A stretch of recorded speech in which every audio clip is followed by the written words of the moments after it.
It's time for the latest edition of Trailblazer Weekly, where we get you caught up on all things Dixie State Trailblazer Athletics. As always, I'm your host, Carrick Segmiller, and we've got a loaded show for you today with highlights and recaps from last week, as well as interviews with women's swimming head coach Benjamin Ray and men's soccer brothers Gabby and Moises Medina.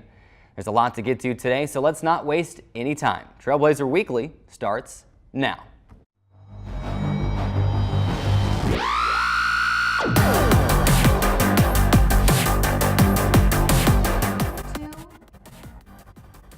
As always, we kick off the show with a recap of the last week in Trailblazer Athletics, and today we start in Alamosa, Colorado with football, as the Trailblazers look for a record 5th win in a single season on Saturday.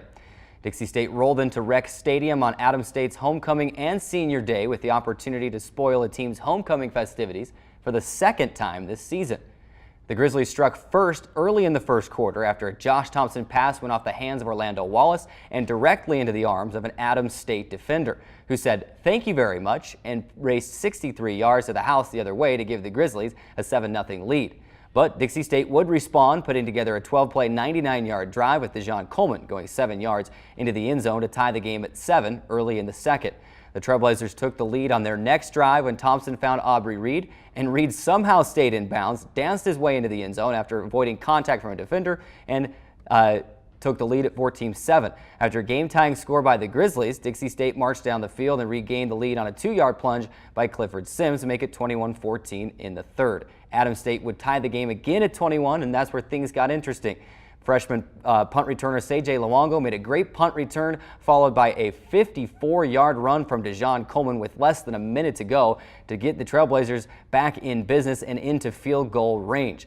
Now, Coleman would go for another 18-yard run, followed by a Dixie State timeout to set up the dramatic finish. Anthony Reyes, sophomore kicker, calmly nailed a 21-yard field goal as time expires, and the Trailblazers left Alamosa with their 4th win in 5 weeks. Certainly a dramatic finish there, but Dixie State gets the win, which marks a new single-season win mark for the Trailblazers in their Division II era, as Dixie State now sits at 5-4 overall and 5-3 in RMAC play. Of course, that record wasn't the only thing to fall in the game, as Dejon Coleman rushed for 206 yards and a touchdown to become the Dixie State career rushing leader with 1,505 yards in his career, as well as the career rushing touchdowns leader with 15 for his career. And that will definitely earn you the Impact Player honors. Defensively, Jalen Moore gets the nod for Impact Player with a game-high 9 tackles to go with a forced fumble in the third quarter. The Trailblazers now have 2 chances at Colorado State Pueblo on Saturday or home to Fort Lewis next week to clinch its first winning season since 2005 while still competing as a junior college team. To the soccer pitch now, as the women's soccer team entered the week riding a 7-game win streak, played host to Dominican on Saturday and Notre Dame de Namur on Monday. Both teams battled to a scoreless draw through the first 45 minutes on Saturday, but it was the Penguins who managed to break through in the 51st minute on a bounding ball that slipped past Dixie State goalkeeper Angie Ciucci. The Trailblazers tried to pull even and rattled off 5 shot attempts over the final 10 minutes of play, but the Dominican keeper was up to the task and denied Dixie State the equalizer before time expired. Dixie State lost the match despite outshooting Dominican 21-8, including a 13-6 edge on goal. Darian McCloy finished with 6 shots, 4 of them on goal for the Trailblazers, while Dominican finished with 13 saves to preserve the victory. Dixie State had little time to dwell on the loss, hosting Notre Dame de Namur on Halloween Monday at Legend Solar Stadium. The Trailblazers scored first in the 24th minute when senior Alexis Torres took a 2-pass combination from freshman Cammie Hunter and senior Megan Spencer to notch her 4th goal of the season just inside the left post to spot Dixie State a 1-goal advantage.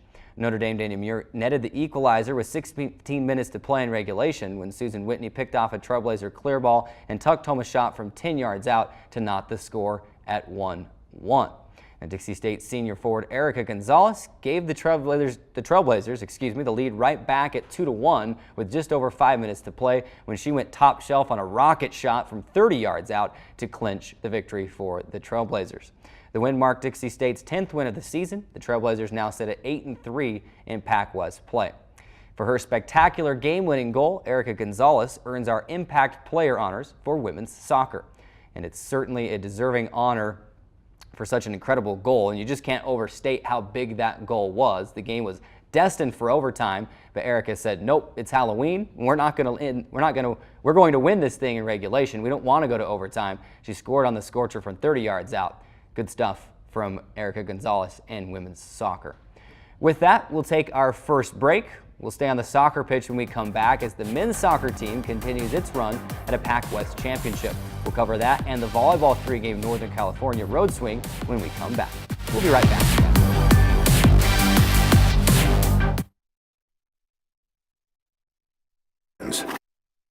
Kids feel like grown-ups, and grown-ups feel like kids. There is a place where beauty arises in contrast, where wonder is universal, and laughter second nature. There is a place where friends find a future, families find each other, and feelings find their home. There is a place. Wow, these are really good. You act surprised.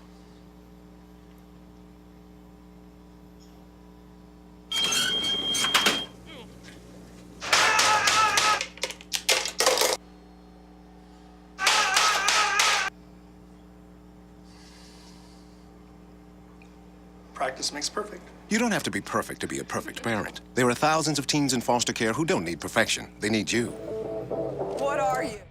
Welcome back to Trailblazer Weekly. Let's jump right back into our look back at last week with men's soccer. The Trailblazers also hosted Dominican on Saturday and Notre Dame de Namur on Monday, just like the women's soccer team. The men's soccer team, though, in a search for the Pac West Championship. Again, hosting Dominican on Saturday, the men's team in their search for that Pac West Championship, Dixie State got on the board midway through the 21st minute when freshman Moises Medina and sophomore Gabby Medina combined to play a ball through the box to sophomore Dominique D'Amato, who then tucked home his first collegiate goal of the year from 3 yards out to stake the Trailblazers to their 1-goal advantage over the Penguins. The 1-0 lead would hold, and the Trailblazers earned their 12th straight victory in the match. The 5-match homestand continued on Monday as the Argonauts of Notre Dame de Namur came to town looking to spoil Halloween for the men's soccer team, and it almost happened. After a scoreless first half, NDNU broke through in the 53rd minute to stake the Argonauts to a 1-0 lead. Dixie State had multiple chances to tie the game, but each time the NDNU goalkeeper was up to the task and kept the ball out of the net. The Trailblazers finally equalized in the 83rd minute when senior Bernard Manuel subbed into the match, jogged onto the field, and promptly headed home a ball played in by junior Brian Baugh on a throw-in to knot the match at 1-1. With Manuel's first goal of the season, while Baugh recorded his 11th career assist to become Dixie State's career assist leader. Dixie State then netted the game-winning goal with just over 4 minutes left in the first overtime period when freshman Blake D'Amato booted a corner kick deep into the NDNU penalty area to senior Chris Evans, who headed home his first career goal to complete the comeback. The win clinched at least a share of the Pac West title, as the Trailblazers have now won 13 straight and are undefeated in conference play.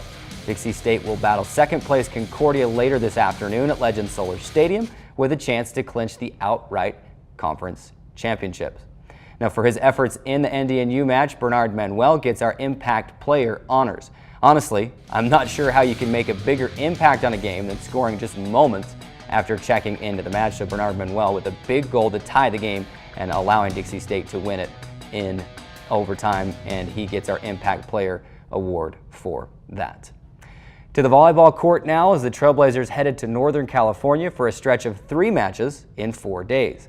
The Trailblazers ended a 4-game losing streak on Friday and rolled to a straight-set sweep of Notre Dame de Namur in Belmont, California. Then it was off to San Francisco for a matchup with Academy of Art on Saturday. The Trailblazers picked up the way they left off the night before and rolled to another 3-0 sweep, this time over the Urban Knights of Academy of Art. Dixie State took a day to rest on Sunday, then wrapped up its 3-match trip on Halloween at Fresno Pacific on Monday. Dixie, which by the way did not drop a single set on this road trip, trailed only twice in taking the first 2 sets by a 25-18 and 25-22 count. The Trailblazers then jumped out to an early 4-point lead at 7-3 in set 3, but the Sunbirds stayed within striking distance and eventually took a 3-point lead of their own at 20-17. Trailing 21-18, Dixie State rallied to reclaim the lead at 23-22 and eventually ended the match with a 25-23 win in set 3. Delane Daniel earns our Impact Player honors for volleyball as she led the team in kills in each of the 3 matches in Northern California. Trailblazers now sit at 15-8 on the season and 11-4 in Pac West play with 5 matches remaining. It's time for our next break. Women's swimming head coach Benjamin Ray stops by on the other side of this timeout. There's more Trailblazer Weekly after this.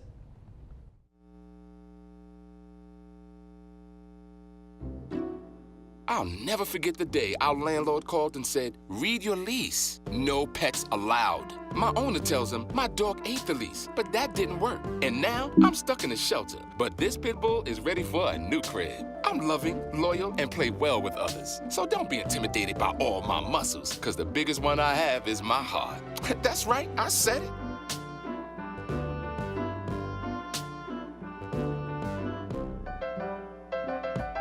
There is a place where rocks bleed and nature blushes on a battlefield green with envy, where dimples determine destiny and a tiny wooden teeth holds the outcome in the balance. There is a place where friends are opponents and opponents are friends, where the prize is elusive, the conquest is captivating, and the score isn't settled till the drinks are down. There is a place. I'm Anne. I'm a scientist. Recycling takes a team. Why don't you let me and me help you out? Everyone plays a part. Don't trash I love taking stuff apart and building new things out of it. what could be treasure. Pal's my most advanced android. This is awesome. You haven't seen anything yet. Give your cardboard box another life. Recycle. How you doing, Southern Utah? It's a good day to be alive in the STG. I'd have been going nuts. You would have lost your mind! I could not believe he didn't even shake there. He gave him the finger, Devin. Southern Utah's home for the best in sports includes local Region 9 high school games, Dixie State University, the NBA's new look, Utah Jazz, plus the best of the National Football League with the worldwide presence of ESPN to the Devin Dixon Show every afternoon from 4 to 6. Welcome back inside this week's edition of Trailblazer Weekly, live on CEC TV and SouthernUtahLive.com, where the women's swimming team is approaching its winter season. And today, we're pleased to have head coach Benjamin Ray joining us on the show. Coach, thanks for being here. Yeah, thanks for having me. It's always good to get to know our coaches and student athletes better, and that's really the reason for bringing you on the show today. And as we're excited for women's swimming and what that brings and other sport here to the university as you begin. You've had a few meets and whatnot already. We'll talk about those in just a minute, but you're getting ready to jump into the heart of your schedule, and we'll talk about that as well. But first, I want to ask you, whenever I bring coaches in, I like to ask questions like this. It's kind of a fun way to start off the interview, and you've had a few minutes to think about this at least, but what is your favorite memory in or around the swimming pool? I know you've been involved in swimming for a lot of years. You know, maybe it's a personal swimming accomplishment, maybe it's a coach, maybe you were at the Olympics once upon a time. What's your favorite memory in or around the swimming pool? You know, that's a tough question when you've been in it a long time, but I've probably got a few, but a couple that stick out in my mind. Actually, this last summer, I had one of my former swimmers who made the Olympic team for the U.S., Gunnar Bentz, and he was able to compete in the relays down in Rio. And so that was a lot of fun to kind of watch that and see a former athlete compete at that level and get an Olympic gold medal. But there's been a lot, you know, from coaching high school and being a state championship meets and seeing state champions and club meets across the country. So there's just been a lot of exciting times. Absolutely. Let's rewind now to a little more than a year and a half ago. It's March 2015. Dixie State has just announced its addition of women's swimming to its athletic program. Of course, at that time, they still needed a coach. They were beginning that search for a coach. Where were you at the time? What were you doing? And were you immediately interested in the position upon first learning of the need for a coach? Well, that's kind of an interesting question because I'm still only a part-time coach, and so I still have a day job. And that job right now is managing the Washington City Community Center. So I had a little bit of a heads up where we don't have current facilities on campus, and I knew that they were kind of exploring where they might house such a program. So I kind of heard about that, and I spent most of my career coaching, and so I was immediately interested in that opportunity, and so when that came up, I put my hat in the ring, and here we are today. Of course, I've always admired that. You mentioned that, you know, your part-time coach here and then full-time job elsewhere. I've always admired the, you know, your ability to be able to manage time. There's a few other coaches like that on campus, I know. It's amazing what you guys do to dedicate yourselves to be able to have the success on the athletic side and then still work your full-time job. But the other question I had about that was, you know, why Dixie State? I know that you attended Dixie State. It's been a while back now, but got an associate's degree here on campus. But why Dixie State? I think at the point that I was at, I really was intrigued by having a new program, something where you could come in, really develop it, make it your own. I had the opportunity to be a high school head coach before, spent a lot of time previously coaching, you know, in college and club levels, but I was intrigued by that opportunity to come in and start this new program and really see what we could do for the university, and really excited for the opportunity of more athletes within the state to be able to have the opportunity to compete collegiately. And that rolls right into my next question perfectly. You know, since being hired in June 2015 is when they announced your addition to our staff here at Dixie State. I mean, you went to work immediately building a team, getting them ready to compete this fall and into this winter. What has the last year and a half been like for you? You mentioned you're working the two jobs and then you're building a brand new program from the ground up, and it sounds like you've enjoyed the challenge. No, it's been great. I think it has been really a challenge. I think that's the best way to put it. When you come into a position and there's really no preconceived notions about what it's going to be, and you don't know what the response will really be as you're starting that new program. But I think the commitment from the university has been great right from the beginning, giving us a full year to kind of get things organized, to get athletes into the program. And I just look at other programs that are entering their first year, even within our conference, and they're definitely having a little bit more of a challenging time, where I feel like the commitment of the university has really helped us to at least jump in there and have some early success. And you touched on this a little bit, but how excited were you at the prospect of the challenge of building your team and not just inheriting, you know, a team from somebody else? Yeah, that's probably the number one reason why I'm here today, is I wanted that opportunity to build something. You know, I think all of us want the opportunity to see what we can do and, you know, what we're capable of. And, you know, coming in at the ground level, I mean, the buck stops here, essentially. Everything that you do is new, and there's only one person to look back at when things go right and when things go wrong. Let's talk about this year's team. You put together a great team in the year that you've had to build that team. 17 swimmers total on the roster, including 14 freshmen, which is probably not that uncommon when you're building a team from scratch. And it's a young but talented squad.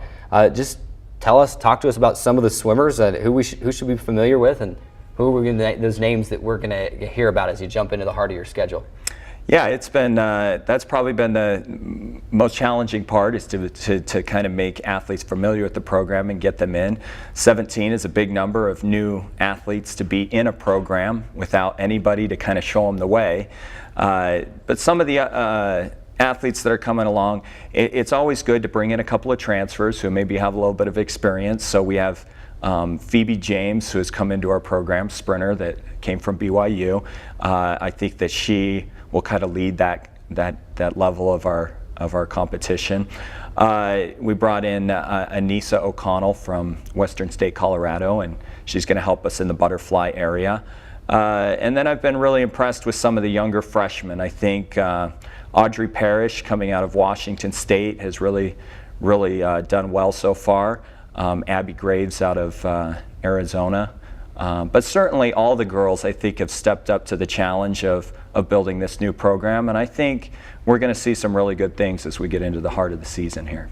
Now, for those not familiar with the conference that you're in the PCSC, or the Pacific Collegiate Swim Conference. That actually includes 2 Division I schools, at least as far as their other sports are concerned, Loyola Marymount and Pepperdine. The conference looks like it's stacked and really should provide some hardy competition for your team in your first season. Yeah, it's definitely a tough conference to come into. Last year there was 5 teams in the conference within the top 30 ranked nationally, including UC San Diego, who finished 3rd last year at NCAA championships. So I think right off the bat that's going to give us a lot. It's a lot to work for. But there's certainly, I think, a good mix in there that they've been very welcoming to us coming into the conference, and I think it'll give us a good avenue to kind of jumpstart the program. It's been a few weeks ago now, but you opened your season at the PCSC Relays and then the Pentathlon the day after in October. 6th place finish in the relays on day 1, then some good individual stuff on day 2. But that's what we've seen in the recap and whatnot. Fill us in on the details in between from that first opening weekend. How did that weekend go competing in your first event as a program? Yeah, I think it was a good place to start. It had a lot of the conference teams there. It gave us a good opportunity to kind of see what the competition would be like. And for all except for 2 of the girls, this is their first collegiate experience, and so that was certainly a challenge as we kind of tried to work our way through it. On Friday for the relays, you could definitely see that we were a young team who needs a little bit of experience, and just being one of the smaller teams, I think that puts a little bit of pressure on you. Certain things you talk about as you start a new program. We're not used to swimming outdoors. There's a lot of outdoor venues in California, and so that was kind of a unique environment for us. And it was a little bit warm for our liking. So I think that made it a little bit challenging. But I think that the athletes really did well and kind of started to grasp what we're looking to get out of them.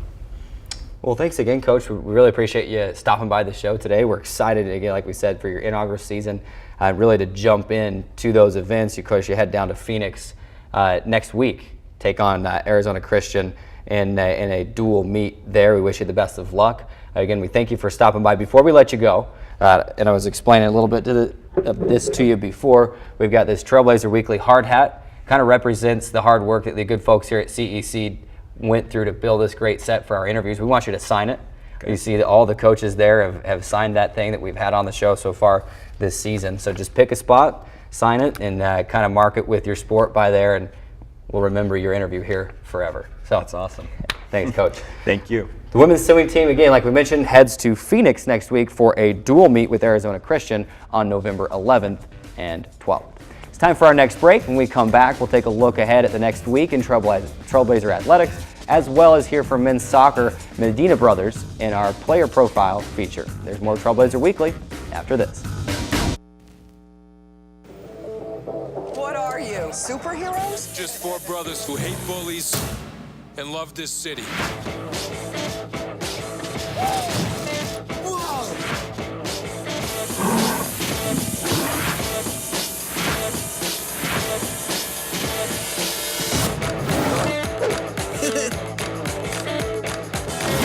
Gear up, guys.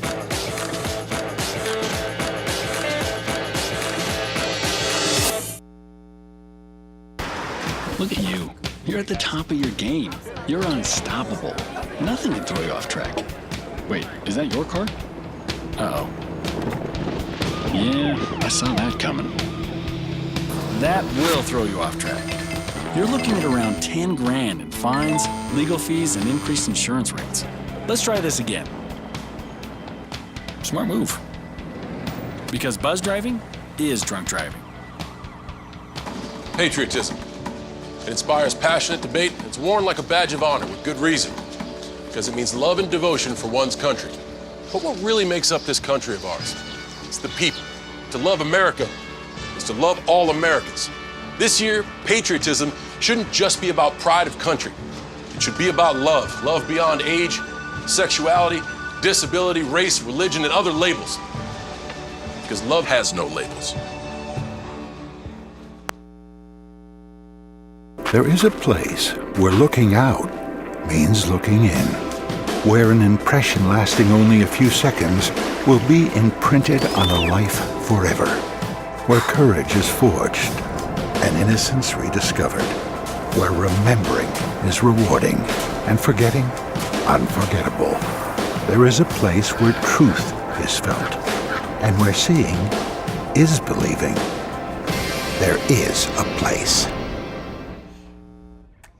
Welcome back inside Trailblazer Weekly. It's time to take a look ahead at what's in store the next week in Trailblazer Athletics. And feel free to follow along on your screen with the graphics there on your screen. Of course, cannot overlook and cannot overstate the importance of tonight's soccer matches. Of course, it's important for both teams, but the men's soccer team will be the first game at Legend Solar Stadium this evening at 4:30 p.m. hosting second place Concordia Irvine. With a win or a tie in this match, Dixie State will clinch its first men's soccer Pac-West Conference Championship outright. So you've got to get down to Legend Solar Stadium this afternoon, 4:30 p.m. for the men's match, 7 p.m.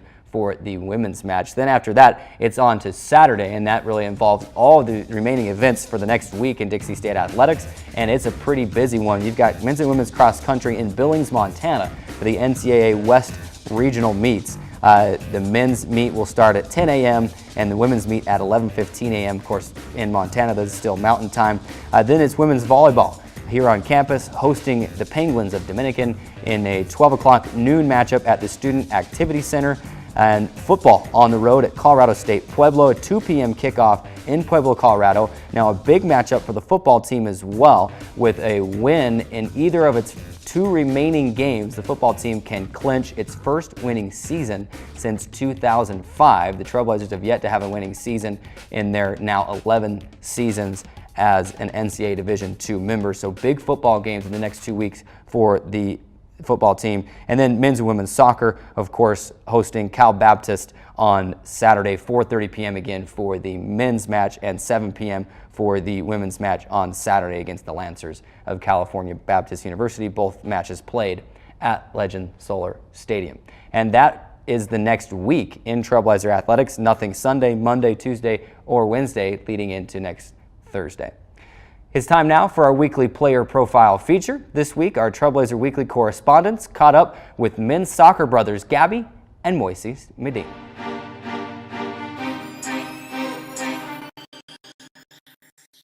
Gabby Medina, sophomore, center attacking mid.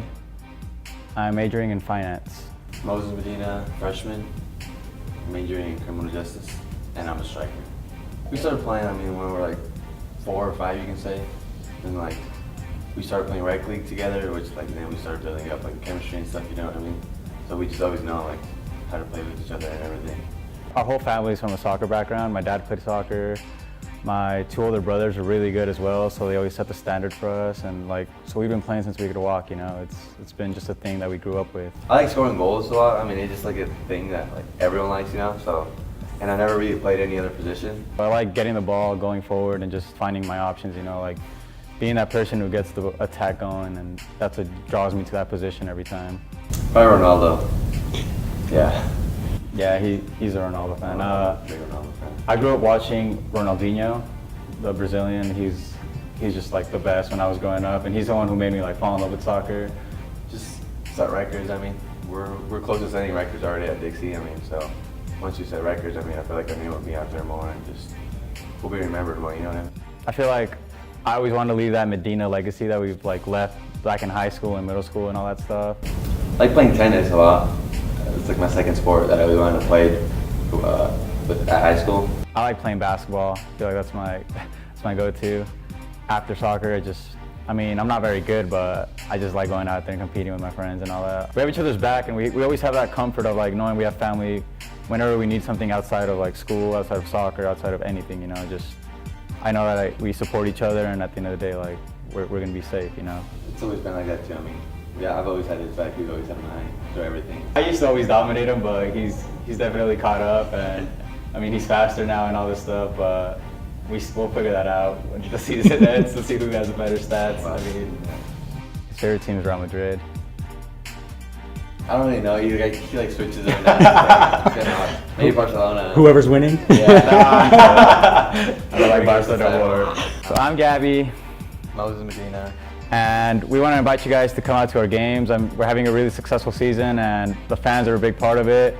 We love seeing you guys out there, and hopefully we can win you guys a conference champion. So come out and support. Another great player profile feature here on Trailblazer Weekly. Again, the men's soccer team with an opportunity to clinch the Pac West Championship outright this afternoon at Legend Solar Stadium. You got to be there, Pac Legend Solar Stadium, for that. We'd like to thank everybody that's been part of our show. Thank women's swimming head coach Benjamin Ray for stopping by, the Medina brothers for their part in the player profile feature. That'll do it for today's show, but be sure to stay tuned to DixieAthletics.com for all the weekend's results and updates. Of course, we'll have all the highlights for you next week right here on Trailblazer Weekly. And again, thank you for watching. I'm Carrick Segmeller, and this is Trailblazer Weekly. We'll catch you next week.